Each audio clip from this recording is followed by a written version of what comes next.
What up guys, before you enjoy this video, tomorrow is the last day to the Barbell Brigade Spring Sale, which is our biggest sale of the year, up to 75% off. So this is your last chance to take advantage of it. Make sure you go to barbellbrigade.com and enjoy this video.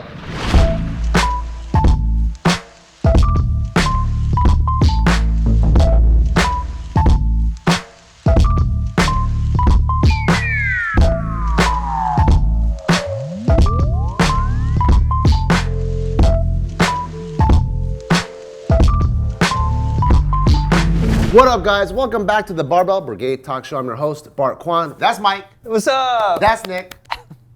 That's Mike. Here. That's Nick.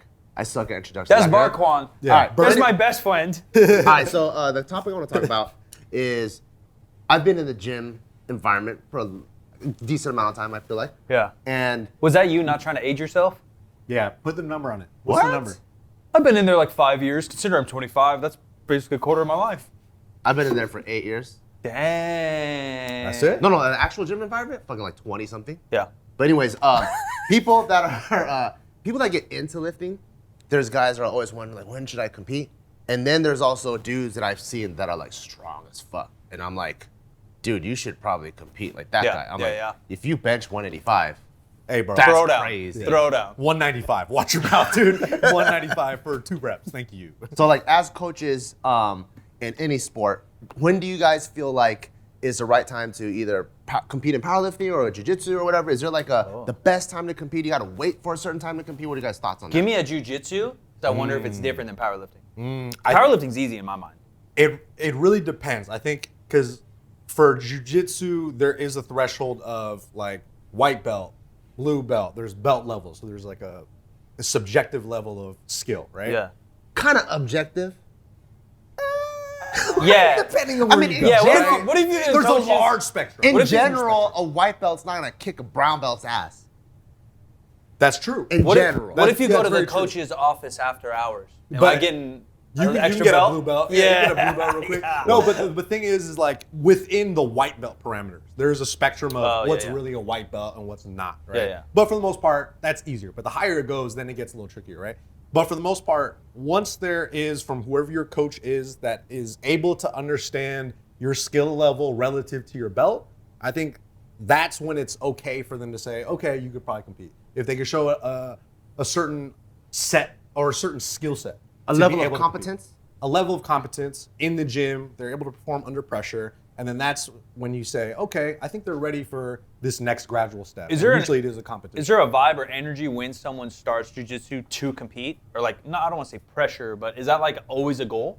I think because in powerlifting, I feel like it is. Yeah, the minute you put knee sleeves on, or the minute you go from squatting in sneakers to flat shoes. Yeah, then you're like, I think I'm gonna do this powerlifting. Get in there. Yeah. I think it's more dependent on the gym culture that you're in, right? So maybe like, the coach. If you are in a gym that is a little more competitive heavy, or you have a lot more competitors in your gym, then obviously it's gonna be more likely that you will compete at a sooner date than most people. That's right? Do white belts compete? Yo, yeah, for sure. Oh, okay. Yeah, that's true. So I have a buddy that's a purple belt out of a Gracie gym, and they're not really a competition heavy gym. They're more like self-defense.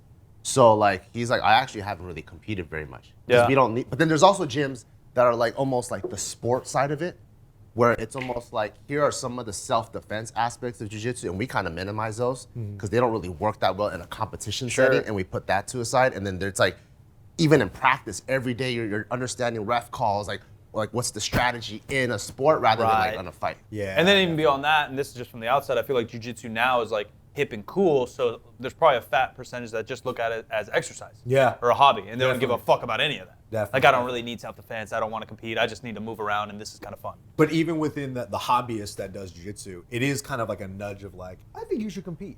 So that's yeah. So that's where I think powerlifting is. Yeah. And I would say powerlifting is very similar in the competition stance, except for the skill set is so much less. If you can kind of hit depth, if you can keep your butt on a bench, and you can deadlift that lockout, probably Pretty compete. good. You got What the if you're skills for it. squatting and you're like a side drifter? You think they should compete? Yeah, fuck it. If you hit depth, who gives a shit? The other thing is like the entry, like yeah, there's money, but beyond that, like there's like, it's just so low entry, like who cares? Yeah. Like, you know, you're not gonna get hurt. Jiu-jitsu is like intimidating. You're not gonna get hurt. Okay, I don't What think if you so. good morning the squat? Yeah. Your Should you be spine's made competing your spine's made to flex. Like Yeah. powerlifting's actually statistically the safest sport on the planet. I guess statistically it's bodybuilding, then it's powerlifting. My first powerlifting meet, right, where I trained my whole life in like a 24-hour Bally's Fitness, I've squatted looking at a mirror my whole life. Oh yeah. My very first squat. Where's the mirror? Yeah, I walked it out, and then they go squat, and I'm literally looking at a fucking like a big ass bleacher window that's blinding my eyes. I go down, I'm like, whoa.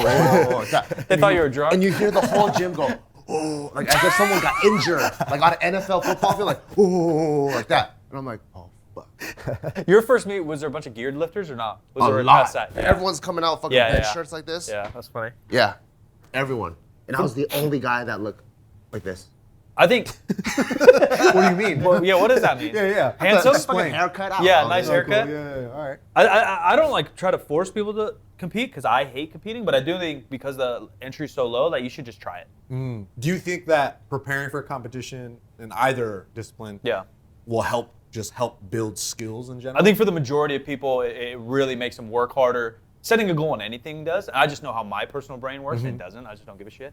But most people do need like an end zone. So you think it I think helps I'm out in like, not so much as in like, because you know most people you think, oh, I'm not gonna be a pro powerlifter or a pro jiu-jitsu guy. What's the point of competing? You're thinking of it as it's good for the overall growth and development of an athlete, and personal habit Yeah. building. And a lot of people, especially powerlifting, I don't know about jiu-jitsu, but a lot of people have no background in athletics. They've never been kind of like a jiu-jitsu. Yeah, they've never been the guy, or they've never, had the ball in the fourth quarter. Like they don't know that feeling, and I think that's kind of a good human lesson to go through. Yeah. It's like a very safe, controlled fight or flight, right? Like you don't need to have a gun to your head to feel fight or flight. Yeah. Like why don't we do something like You this? feel the anxiety, you feel Yeah. the nerves, Yeah. you feel Yeah. the pressure, and then you have to perform Right. on the spot. Right. Yeah. I think that's good when you also have like a good coach, because what I've seen is like if you have a good coach and you're lifting, and in most, like probably majority of powerlifters aren't really competing against other powerlifters. Right. It's really about yourself, right? 100%. It's like, okay, these are the numbers. As much as I hate that bullshit, the me versus me, But it really I'm on is, my though. own race, I'm beating Yeah. my stuff from It's yesterday. true. Well, You're for true, powerlifting- all right, dude. For powerlifting, though, it is, because you look at your program, right? Yep. You're not going to go, oh, okay, so you've been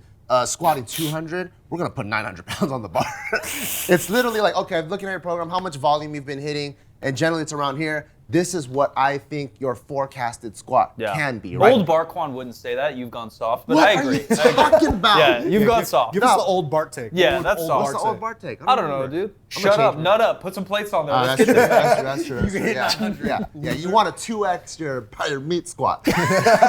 No, but like you go there, and then so I've seen like coaches and their athletes where they talk about, okay, cool, you should be able to hit this, and they have a really good plan, first attempt, second attempt, and then the third attempt, that's when they're screaming, almost getting that Phil Jackson moment, pull it out of you. Yeah. And I think that's what you're talking about, Yeah. where like, and if you haven't played a sport or been in an environment like that your whole life, it is a very safe way to get that drawn out of you, where you're like gonna put your not your life on the line, but you give it your all to get the extra 1 or 2 pounds or 1 or 2 kilos out of a lift. Yeah. And I think that's what like fuels people, because then now like the everyday person can kind of feel a little bit what it feels like to be down 20 points in the fourth quarter, sure. but still trying to win. Yeah. I think the one thing actually why now, and you can correct me if I'm wrong, but why powerlifting may be more important to compete than jiu-jitsu is in the training of jiu-jitsu, it seems like you're automatically built into the community. In powerlifting, you're not. Like Bart said, he was training at Bally's or whatever all the time by himself, and you can't get into the powerlifting community until you kind of go to a meet, and then you can meet powerlifters much easier, where you automatically know all these jiu-jitsu. So you're kind of already part of the crew,